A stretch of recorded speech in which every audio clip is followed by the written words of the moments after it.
Hi, my name is Ben Ashworth. Welcome to the Athletic Shoulder Podcast. And on today's show, I'm more than delighted to have a good friend and ex-colleague, Ian Horsley, on the show. Ian, welcome to the show, mate. Thanks. It's been a while, Ben. It has. It has. Ian, for the listeners, can you just give a bit of a brief background as to your long journey, your vast experiences, and kind of where you're currently working and what you're up to?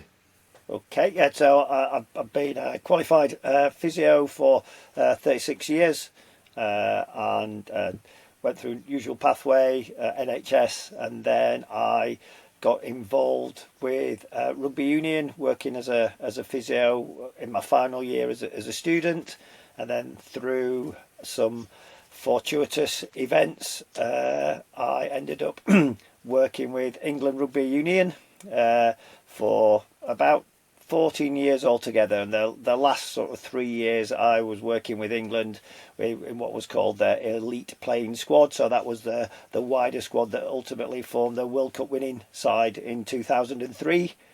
And then a couple of years after that, I moved across to what was then called the English Institute of Sport in a part-time role for a couple of months.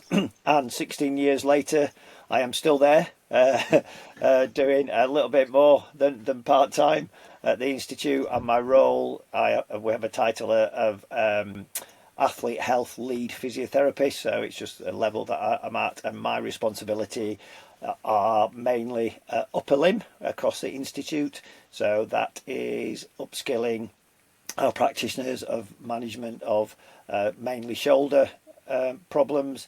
I've also got Ian Gatt there, who's more expert at hand and wrist and elbow. And then my other role is I am responsible within the athlete health respiratory team. So I look at MSK influences on dysfunctional breathing. And then alongside that, I've got a private practice that's just celebrated 25 years called Back in Action Rehabilitation in Wakefield in West Yorkshire. Well done for keeping it brief, but you've forgotten about your professorship as well. Yes, yeah. And 2 years ago, I was awarded a honorary professor position in the School of Health and Society at Salford University, basically as a thank you for being associated with the university for 30 years. So originally, I was a lecturer there, stayed on as external examiner, and then I completed my PhD in 2013 there, and then I've carried on teaching on one of the master's courses for, well, that'll be about 16 years as well. The PhD is something that is almost, I think, one of the first reasons we got talking. So we'll go into that probably a little bit later, because I know things have changed since you did that early work in proprioception of the shoulder and what you've done since. And then, you know, also about the stuff you've got there with your role in the respiratory side. I think that's will be of huge interest to people and listeners who perhaps don't necessarily use that as part of their shoulder assessment, or, you know, how that fits in around performance and athletes. So, I mean, first things first, maybe we can go into a little bit about that and some of the current clinical areas of interest that you have, because I know you're still heavily involved in the clinical aspects of physio work. So it was something that I sort of got into during lockdown, when looking for something to interest me while we were able to work. And then I just started reading a couple of books about respiratory health, and there was a chapter in one of the books about how respiration influences movement of the whole of the body. And so during lockdown, I did a number of courses on just dysfunctional breathing, and then started using some of the breathing techniques, which are generally just to improve dysfunctional breathing, but then looking at how where we put air into our thorax can influence our whole body. But obviously, with my interest around shoulders, how that can change how much motion you get around your shoulders by changing where people get their air. That's fascinating, mate. So, in terms of what you do, therefore, around athletes and like assessment of athletes, what does that look like? So first of all, we tend to look at the shape of the thorax. So, again, everything, we have these ideal pictures of what things should look like, and the thorax should more or less be cylindrical to a degree. But most importantly, when somebody is breathing, we should get 360-degree expansion. So we should get that elevation, that sort of pump handle action of the sternum coming up and out from sort of upper part. We get the ribs coming out and up, that bucket handle action at the bottom. But what I see, and if you look at it, you'll see very little, is people don't get much expansion at the posterior mediastinum. So basically at the back between the shoulder blades. And that in itself is important because of the way our skeleton comes together. That our scapulae are not flat, they're curved. And they're curved to sit on some form of curved thorax. And what I see more often than not now is people with almost flat thoracic spines, some with sort of lordotic thoracic spines. I see very few people these days with an increased kyphosis, which, when I started 30 odd years ago, loads of people had that, and we spent a lot of time getting people out of this kyphotic position. So now I'm trying to get people to get a little bit of kyphosis in there. And so does that fit alongside normal kind of musculoskeletal thinking around that as well? Like, how does that? How do you integrate your kind of training methods then around improving that, almost improving the kyphosis or reducing the?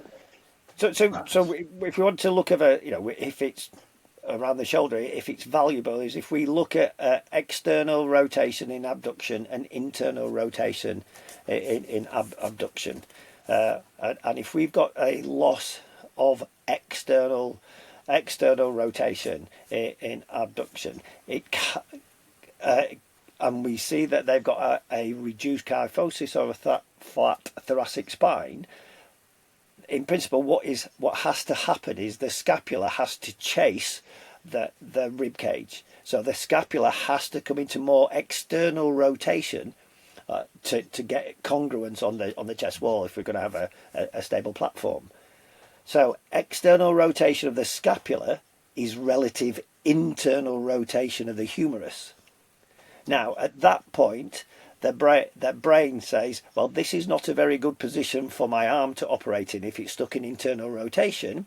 So what happens is the external rotators of the cuff, so infraspinatus teres minor, switch on and externally rotate the humerus, so it's in a position of function. So when you then go into abduction and external rotation, you haven't got much movement because you're already externally rotated. Yeah. Right. And so therefore you probably end up having a different picture from the back when you look at, say, scapular winging or whatever you want to call it, right? So there'd be some false positives. Yeah.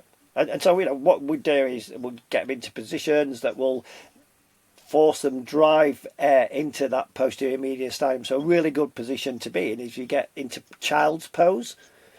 Okay, so kneeling, sitting back on your heels, head onto the floor if you can, bent forwards, and even with a pillow sort of under your diaphragm, and breathe as deep as you can, and try and force air into that back there. And we probably 4 out of 5 times, if you do 3 or 4 reps of that, and then test somebody's external rotation, you'll get an increase in range if that is the problem. Obviously, if they've got some capsular restriction or something else, then it's not going to change. But if it is because of that flat, whatever, reduced load kyphotic spine, then it changes. And is that associated as well with, say, your thoracic range? Do you see similar changes in the thoracic rotation? Yeah, so if you're in extension, then you're approximating the facet joints around there, so you're going to reduce the degrees of freedom in there, and you have got 130 26 joints in the thoracic spine. So there's a lot, a little change. It creates a lot of potential problems. Yeah. A bit of encyclopedic knowledge, which is why I love you so much, Ian. It's unbelievable. Well, that's fascinating. Can you? I know there's some sensitivity around sort of sharing any sort of specific athlete names or sports, but can you think of? And I know you've probably got loads up your sleeve here, but can you think of a particular case where that was critical to the success of a rehab process? I mean, the biggest area, and I would do a lot of, which you would expect when I say swimming. Yeah. So a little in our able-bodied swimmers, but I've done a lot with a lot of our Paralympic swimmers. You know, they've got other issues too, but being able just to change a little bit, give them a bit more degrees of freedom and motion through their thoracic spine and neck. From there, has had some remarkable effects on their performances. Yeah, because I imagine if they're accessing more of their lung capacity potentially as well, that 360 improvement, you might see improvements in their efficiency from air exchange, oxygen exchange, etc. Is that something? And that streamline, that ability to get more streamline in the water and not have the chest puffed out more, so you've got a deeper keel, which then creates more drag. So just simple bits. Fascinating, mate, as always.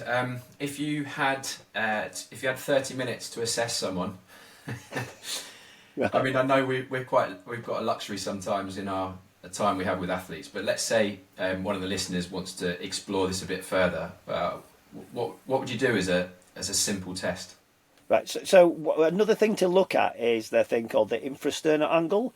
So if you find their xiphoid process, their pointy bit at the bottom of their sternum, and you follow the ribs out, that sort of like costochondral ribs out from there, then you'll get an angle. And again, the average angle for that should be 90 degrees.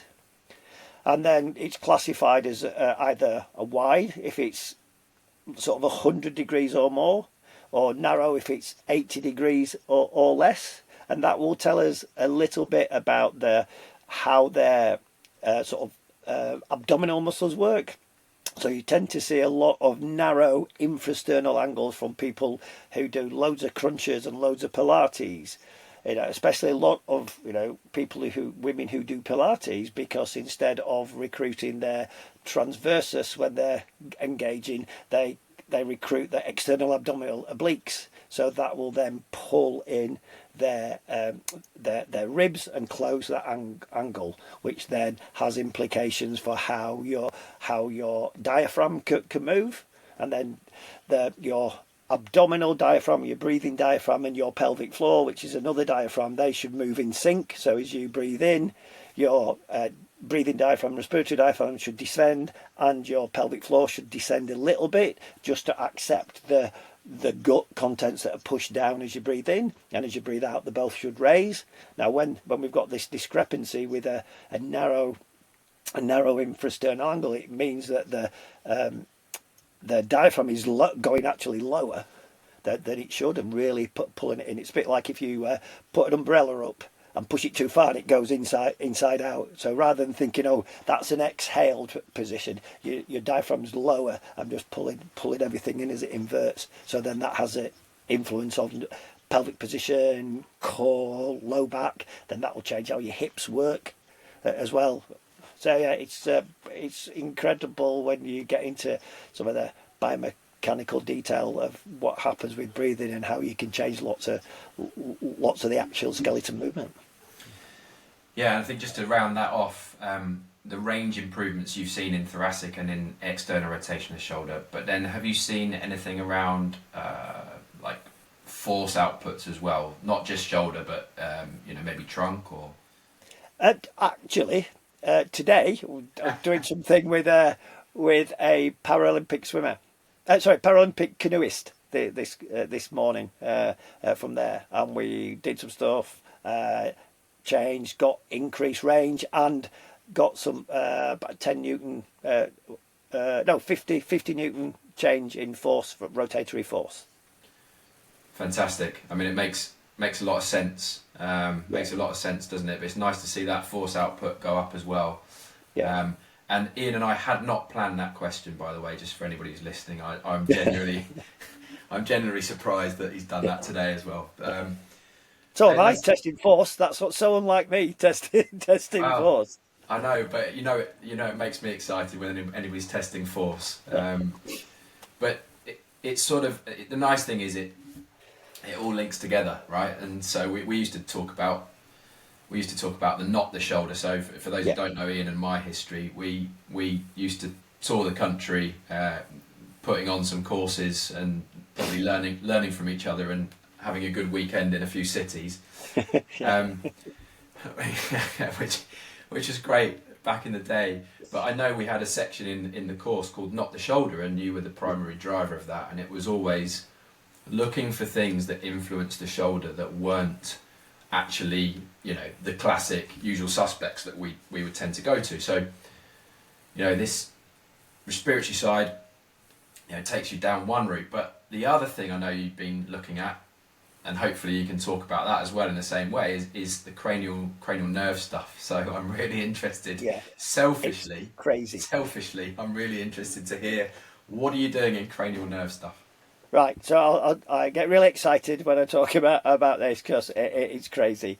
So again, during lockdown, I ended up reading. I read a book called "The Brain That Changes Itself" by Norman Doidge. Great book about just how unbelievable our brains are and how neuroplasticity persists forever, and that's what we need to do. And it's a way of how we should be managing our patients, thinking about everything we are, everything that we will be, and everything that we used to be is all brain derived.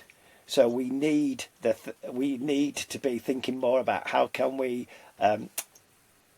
coach the brain, rather. We've gone from coaching movements, not muscles, okay, which is good, but then think of coaching the brain, because if we apply an intervention, again we'll talk about the shoulder from there, and whatever that may be, a rehab exercise or skill acquisition, that's fine, but that is only sort of one signal from the periphery going back to the brain. But if the brain is activated, that sends 30 signals down for every stimulus. So the improvement is so much better, and then everything we do, is controlled by the brain, and getting the brain to remember what to do and teaching it the correct pathways will make things better. I'm a big believer, like Joanne Elphiston, about coaching beautiful, effortless movement, and that's brain derived. So if we think of the brain, sort of brain stem, we've got the medulla, we've got the pons, and we've got the midbrain. So I've tried to put it together to make it logical, and I'm not logical, Ben, so I've had to put some notes up there so I'm not going all over the place. So So if we think about the things that those bits of the brain can influence, so the medulla will influence flexor tone throughout the whole body. The pons will then influences extensor tone throughout the body, and then the midbrain is flexor tone throughout the body. And if we think about the flexor tone, then the movements are flexion, adduction, internal rotation. And extensor tone is extension, abduction, external rotation. Right, so if we see a problem within a person, whether it be trunk or whether it be lower limb or upper limb, if it's a flexor problem, they're not moving well into flexion, then we can think of, right, what can I do to get into the medulla or the midbrain to access that area that influences flexion.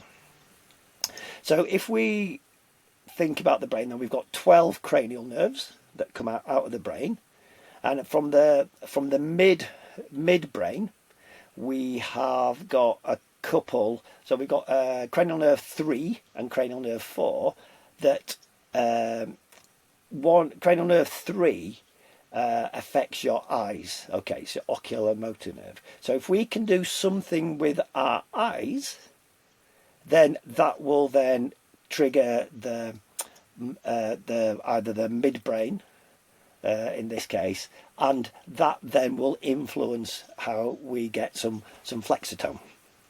Similarly, if we want to do the pons, we can use there's a few more in there, but we can use another one. We can use cranial nerve 6, which is an eye nerve that takes the eyes away from each other, so abducts the eyes. It's called abducens.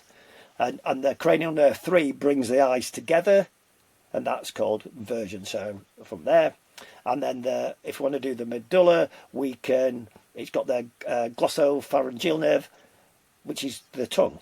So we can use the eyes, or we can use the tongue to access different parts of the brain.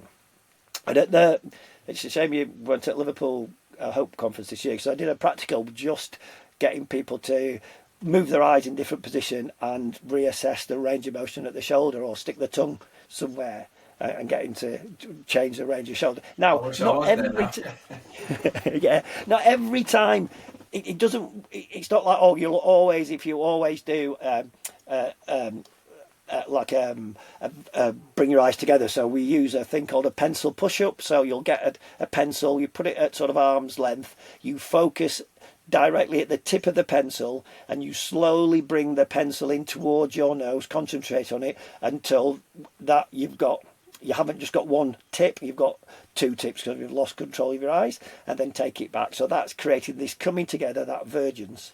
And we might get somebody to do 10 of those and then assess their shoulder range of motion and see if it works. If it works, it's magical, and nearly everybody says, what magic is that with it? Oh, if it doesn't work, you're like, what have I done that for? Well, it's not that.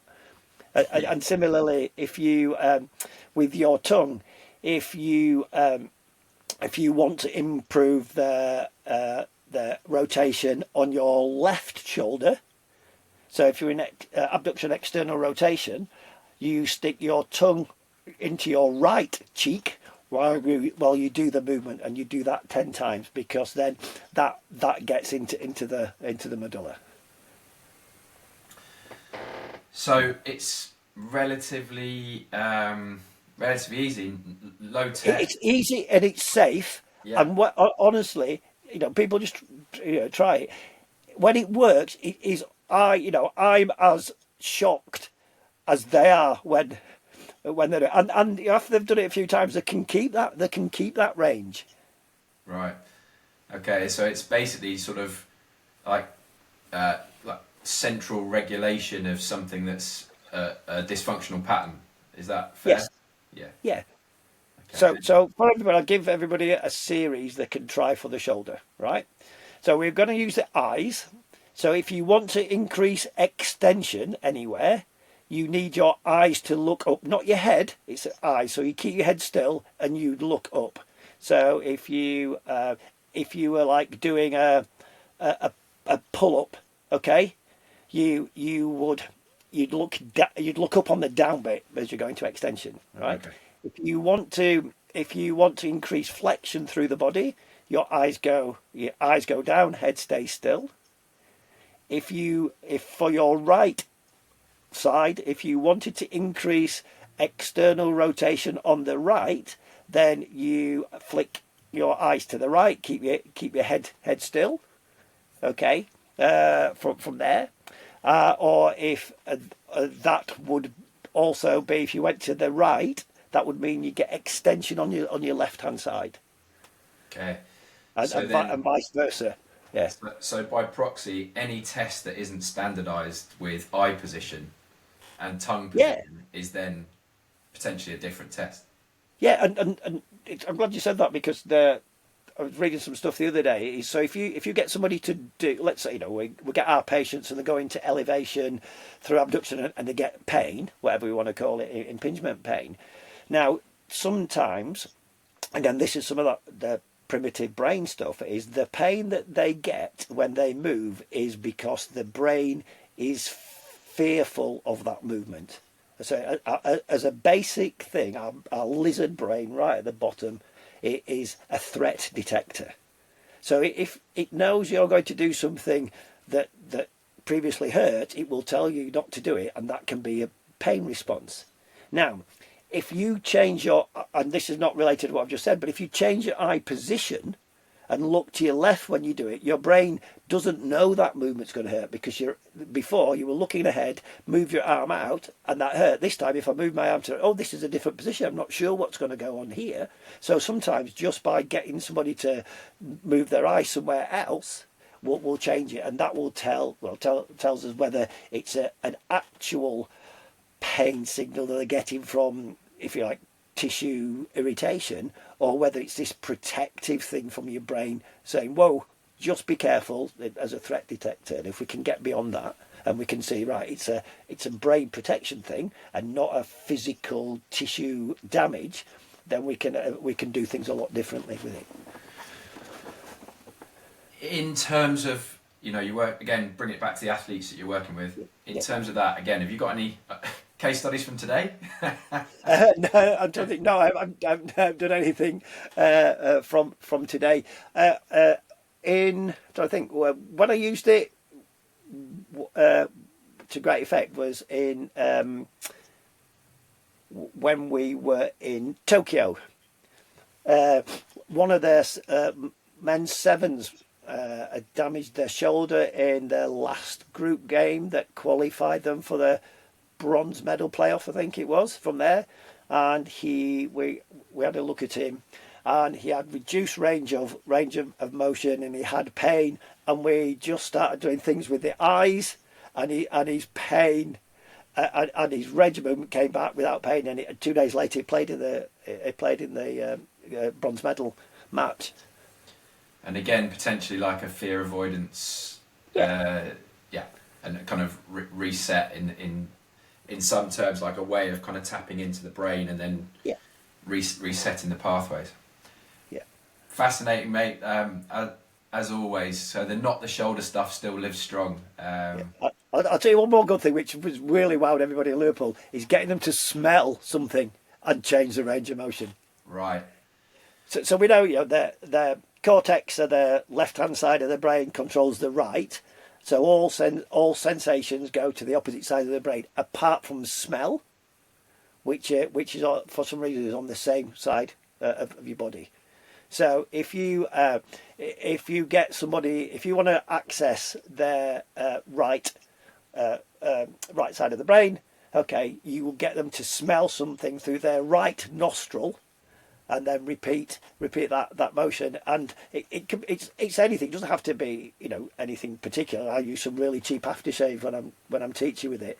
And again, you can, if it's the right thing to do, the right bit of the brain access, it will change the motion just by getting them to sniff some cheap aftershave. Well, I don't know whether you've always had cheap aftershave, Ian, but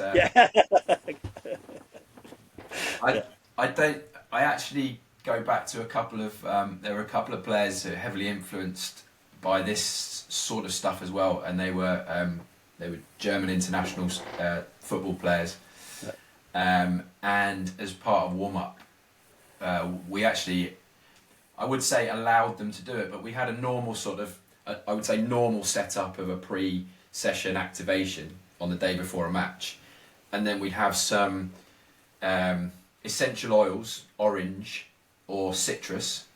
Mm-hmm. We'd have an eye patch so that they could change the inputs visually, and then after that I would see the player rechecking their lumbar spine range of motion, and it would improve by about 25%. So again, I think if it works, right? And then trying to understand why it works. And that's one of the drills that you can use to access your cerebellum. Right. So again, to get range, so you can test your range of motion, abduction, external rotation, and then if you just get some post-it notes with dots on and sort of make a square with a one post-it in the middle, so dots on all of them. And so if you were wanting to improve the range of motion at your right shoulder, then you would cover your left eye and then stare at the dot in the middle, at the post-it note with the dot, and then go from the top corner one to your nose, bottom corner one to your nose, and do that about 10 times, and then retest your range of motion. And again, that often will give patients an increased range of motion, and that's just getting into your cerebellum. How do you select your patients for that sort of intervention? Do you know what? I don't have a standard thing with each patient. I'll just, for some reason, I think, right, do you know what I'm going to do? I'm going to look at this and we'll try something. And as I say, not always when you do any of these things does it make a difference. But because it takes 15 seconds, it's non-threatening. It's not going to damage anything. If you don't get a response you want, well, you just bin that one. Okay, that's not good, you know. And sometimes, believe it or not, these brain stuff don't work, and that might be because my level of finesse is not what it should be at this point with it. But again, it's just a thing to try, you know, because I'm massively influenced by this, and when somebody comes in, I want to know about. Try and find out the brain threat level. Is it frightened to move? Yeah. And then my job for me is to de-threaten the brain, and if I can de-threaten the brain, then movements will be better and more pain-free. But if they've got a physical problem, a tissue problem, then that's not going to be as useful. But again, you know. If they are frightened, they're moving, they move wrong, and it gives the wrong feedback. Yeah, and I suppose for sort of clarity here, that you know you're looking outside for answers where you will have normally tested other things, the normal kind of the usual suspects around a clinical assessment. You've got your diagnostic picture, you've got your kind of functional movement stuff, and you've got your strength and power probably, and sometimes we get asked to see people who've tried a lot of other things, and we end up having to look elsewhere for the answer. I think, you know, that's just for clarity. I think we don't go straight to these things, do we? No, I don't. It'd be really nice if I could. Every shoulder patient that came in, I get them to sniff some Tom Ford perfume and get them to move their arm away. That's not cheap. That's it. And that'd be great. But yeah, it's not. I don't know what the cost of Tom Ford is up there in Barnsley, mate. But if it's cheap up there, I think you'll get a load of people just flocking up to Barnsley. I could actually, if that worked, it'd only take 5 minutes. So then I'll be able to see loads of patients. So I'll be able to afford to buy Tom Ford because each consultation was just 5 minutes. Well, you've mentioned him about 4 times, mate. So you might get sponsored. Brilliant. Well, as you can see, I'm not. But if Tom's watching or listening, I'd love to. I'd love to be sponsored around my bins as well. Athletic Shoulder podcast is sponsored by Tom Ford Fragrance. Mate, so I'll bring it back. I don't even want to say bring it back from that because it's just a different thing. But like the other bit I know that you've looked into, and certainly going back to your PhD was around proprioception, and an area that I know you've spent hours. You know, anybody who does a PhD, as I'm finding out, spends hours and hours and hours thinking about these things, and you probably more so than anybody else. And so when it comes back to this, it's the context was contact collision athletes, and how that affects, or how you measure and how you affected proprioception. So maybe if you can just give an outline of like where you started and then where you are now and what you're up to looking at proprioception in and around the shoulder. I would like to say that some of the studies we've done, we've been able to move on and show some more detail. So one of the things quick run through what we did, we looked at proprioception in the shoulder, and we looked at joint reposition error of the shoulder. So we had our professional players laid supine on a bed, blindfolded, and their arms in 90 degrees abduction and elbow flexion, so the hand starts pointing to the ceiling. Then we would take them into what we termed mid-range external rotation, and that was 40 degrees of external rotation. Held them there for 5 seconds, brought them back to neutral, and asked them could they reproduce that position, and we looked at the error, so how far away they were from that criterion angle. Then we did the same again, what we called outer range. So we went to 80 degrees of external rotation, did exactly the same thing, and then measured the error. And we did that 5 times, and we looked at the average error. We then got them to do 10 simulated tackles, so 1 step and hit a tackle bag that was fixed against a post, and we repeated the same measurements. Now what we found is there was very little change in their accuracy, so there was still remained as accurate in mid-range, but outer range there was a significant difference in their proprioceptive acuity, so they were overshooting it by quite a couple of degrees, which is quite big for what we were looking at from there.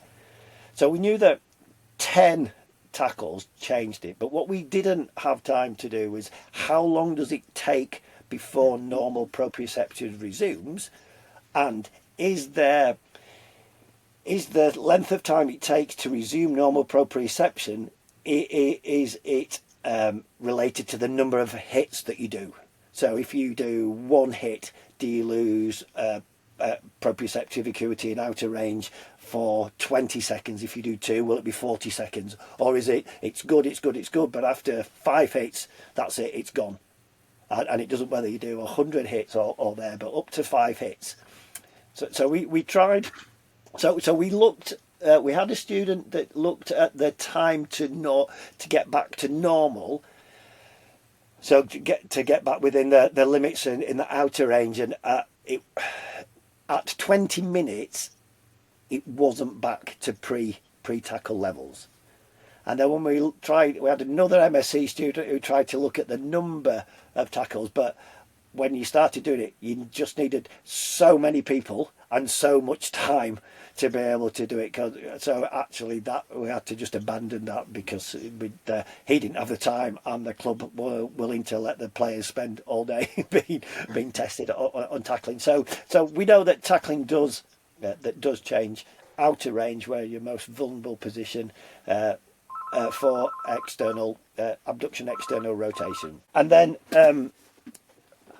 Also, since then, I think what that paper did has highlighted more to people that that we can quite easily test proprioception around the upper limb. And we used to ask on the course, didn't we? How many people test proprioception in the upper limb, and hardly anybody did. But if you ask them about an ankle, everybody stand on one leg, or a knee, things like that. But we know that for the shoulder's great stability, it's massively important that to have good proprioception. So why don't we spend more time assessing and re-educating proprioception of the shoulder, because that's what makes the shoulder be able to do the incredible things that it does without being injured all the time. Yeah. Absolutely. Something we. I remember looking at one of those. I think he was an Ehlers-Danlos patient who'd had multiple stabilisations, so floppy, sloppy joint. We did that Andrew Jaggi modified balance point on him, and for those who haven't seen it, that's how I kind of have a look at proprioception. Joint angle error or reproduction again, but we saw him overshoot significantly, didn't we? Based on just that feedback from the anterior shoulder, which I don't know. In my eyes, pretty much most of the time when there's no problem, they can get back to that vertical position. There's no error, but when there is a problem, there's a big problem, and it's really easy to highlight. So there are simple ways of assessing upper shoulder proprioception. And then you can assess it, and if it's down, then you need to think of ways of re-educating. And to re-educate proprioception, certainly the upper limb, you can have so much fun. Sorry, from that.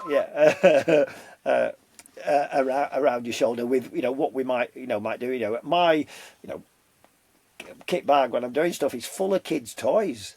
One of my favourite toys are the wooden bat with a ball on a bit of elastic and batted up and down. Again, that's a proprioceptive challenge and a bit of fun. Loads of kids' toys are good. Getting them to juggle, balancing a stick on the finger. You don't have to get super scientific about it. Have you also got a Stetson hat in your bag as well? Just Yes, I know. just the essentials from Dumb and Dumber, right? Blazing Saddles. This one's broken. Well, so again, I suppose coming back to a case example, a case study, thinking about you deal with a lot of collision athletes, and as you said, you worked for years with England Rugby. Are there any sort of real good examples that you can pick out of your encyclopedic knowledge base that you can think of where proprioception was the key to unlock So I think not so much from sort of the contact stuff that we've had to do a lot in rugby, which is ironic based on the fact that what led me down their path to do my PhD was looking when they did the first injury audit in professional rugby that 72% of shoulder problems were recurrent, and that's why we started to have a look at why might that be, and then we found proprioception from tackling was an issue. But certainly with like again, see, when it goes wrong for swimmers, it goes wrong. They get that type 3 muscle pattern instability, and then doing that to get them to get the right sensory input around the shoulder so that they can get that feed forward, activation of the cuff to stabilise everything around there. So there's been a number of sort of young female swimmers that I've had to do that with. And I can remember one professional tennis player that I saw again that was having issues. And again, when we looked at most things, the thing that was most noticeable was poor joint position sense. And with the swimmer, for example, is that non-sport specific training away from the pool improves within the pool, or were there some drills that you were doing to try and carry that into the pool as well?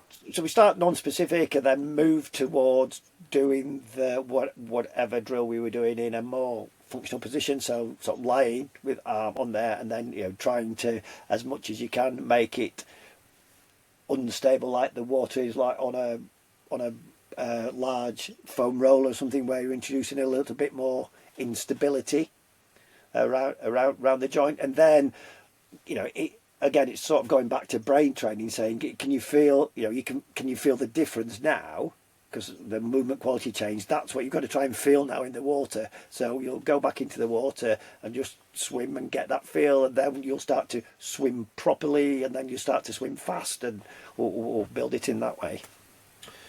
And again, I suppose for the listeners, in terms of the proprioceptive assessment, what would be your go-to? Would it be the joint angle reproduction in those 40? So that one that we did in the test, but also like you mentioned, I think that balance point test is really simple to do, easy to measure. You're not putting them in a threatening position where you're having to take them towards outer range of the shoulder, where they're more likely to be unstable. Perfect. Yeah. So lots of stuff going on. I think we just have to get the band back together, Ian. It's an option, definitely. We had some good times. is the answer. Well, I'm sure. Well, watch this space. There'll be a part 2 when we have a big reveal of what we're doing in about a year's time. But it's great to. I know you've always got a lot of stuff going on, and you're always a busy man, well sought after, because of your experience and expertise across all these sports and the number of years you work with elite athletes. Where do people find you if they want to get in touch, other than your phone? So obviously I'm a bit of a Luddite, but I am on X is probably the easiest thing. It's back_in_action, Yeah. but we're on all the other socials. So if you put back in action or back in action physio into even TikTok, YouTube, Instagram, whatever. Obviously not run by me. We've got my secretary at the practice runs most of them, and one of the young physios in my practice runs TikTok. So I've just had to look what they all were and write down what they were, because I've never looked at anything apart from the X. But and then we've got we've got a YouTube channel as well where we put quite some rehab stuff on there, and then we've just started putting some like little infomercial things about stuff, explaining about conditions, and what ways you might be able to self-help or signpost you in the right direction. You're also doing some stuff, online courses and in-person courses as well, aren't you? So what are you doing there? I do a sport shoulder in sport course for HDPN, which previous to that was HE seminars. So yeah, there's some a mixture of face-to-face courses and webinars, which is about producing a shoulder that is fit to play sport. So like what you and I used to teach, we start on, well, you've got to produce a shoulder that's good for doing things in everyday life first, and then you add the sport onto the end. There's no, you can't make a shoulder that's dysfunctional in everyday life a sporting shoulder to some degree from there. So we go through over 2 days on that, and then I am involved in a huge project. Actually, I've just forgot working with one of Anne Cool's prodigies at Ghent University called Dorian Bohms, and we are writing a big piece on the unsuitability of return to overhead sport testing in literature. We say that overhead sports have a greater injury burden. So whether swimming, class rugby is an overhead sport, racket sports from there. But if you look at the some of the tests that we use to decide it, there are very few, and the ASH test is one of them, where you're above the height of the shoulder, testing the function. But and still across all sports, we're still using closed kinetic chain, upper extremity stability test, or Y balance test, or seated shot put, which are all good, but it doesn't. We're not got any tests to assess the capability and capacity of the shoulder above the height of the shoulder. So we've just done a big, massive literature search, and we're just reminded we've got to do the risk of bias assessment this weekend for it from there, and then to say we need to get together and look at some more overhead head tests. But even though we do know that research tells us that there are no tests that we can do around the shoulder that will predict whether we get injury or not. And Martin Asker's done a lot about that, and certainly shown that in handball. But we've got some. There are some tests like this: closed kinetic chain walk, upper extremity stability test, seated medicine ball throw. I've got pretty good at telling us some stuff around the shoulder. But yeah, I think if we can find something that looks at overhead stuff, then that might be useful. I mean, Margie Older's got the one with the medicine ball where we out in abduction above a head, and the squat lift above a head from there. But again, we think about functionality of it. We've got to think a little bit more, I think. Yeah, I'm with you there. I'll tell you what. I'll finish off my PhD, and then we'll join forces and get other people to write up some publications for us. How's that sound? Yeah, that we joke, Dorian and I, that when we've done this, what we're going to have to do then after we've slagged it all off, we're going to have to come up with some more functional performance tests for overhead sports. I think so. I think just there's quite a lot out there. I think that the functional word is often gets in the way of being pretty clear about what's being tested, you know, for me. And I think the overhead stuff, you know, what are we testing? Like, you've broken it down today into stuff that's not the shoulder, stuff that's proprioceptive. You know, you've looked at range of motion, you've talked about that. We talked about force and trunk force around the breathing stuff. So this still comes back to an outcome. Yep. And so it needs to be good actual object, you know, to ground you in a conversation. I think you need to come back to something that's objective. And of course then there's the art and the trial and error and the mini experiments that you can do to try and change someone in front of you. But then, are they performing better, and are they out of pain, and are they stronger and more powerful and able to do what they need to do? You know, it's that conflation of physical performance test and functional performance test. Yeah. You know, having measures that maybe that you do in the gym are all well and good, but a lot of the measures that we let's take bench press and then inverted row pull, which they use in a lot of sports. Yeah. They have values for that, but they don't mimic the action of the shoulder that does in sport. And so, you know, it's good to have those values, but that's not going to say that once you get back to your sport, because these push-pull values are what the sport decides is optimal for that sport, doesn't mean to say you'll be able to perform well or without injury in your sport, because it doesn't mimic the speed, the rate of force development, the angle. It's the bilateral task in a unilateral sport. You know, so there's lots of things. Yeah. That summarises beautifully the justification for the ASH test, because the original stuff, as you know, was around the Saracens players who were really good at push and pull, and weren't so good when they were unilateral out in long lever positions and they had to do something fast. You know, it's like, how do we get them in a place which is vulnerable and test it? Yeah, so, you know, it's more thinking like that. Yeah, so I'm looking forward to you finally presenting. Have we got a time? Have we got a time, a date, a month, a year? May. May, excellent, right. May, and defend in July. It's right, out. excellent. It's out there on a podcast now, so I have to do it. Right. Okay. Oh, that's good. Yeah. So don't try and reach out to me in March. That's fine. That's good. Good luck with that. That's super. Yeah. Thanks very much, Ian. Look, it's always an absolute pleasure.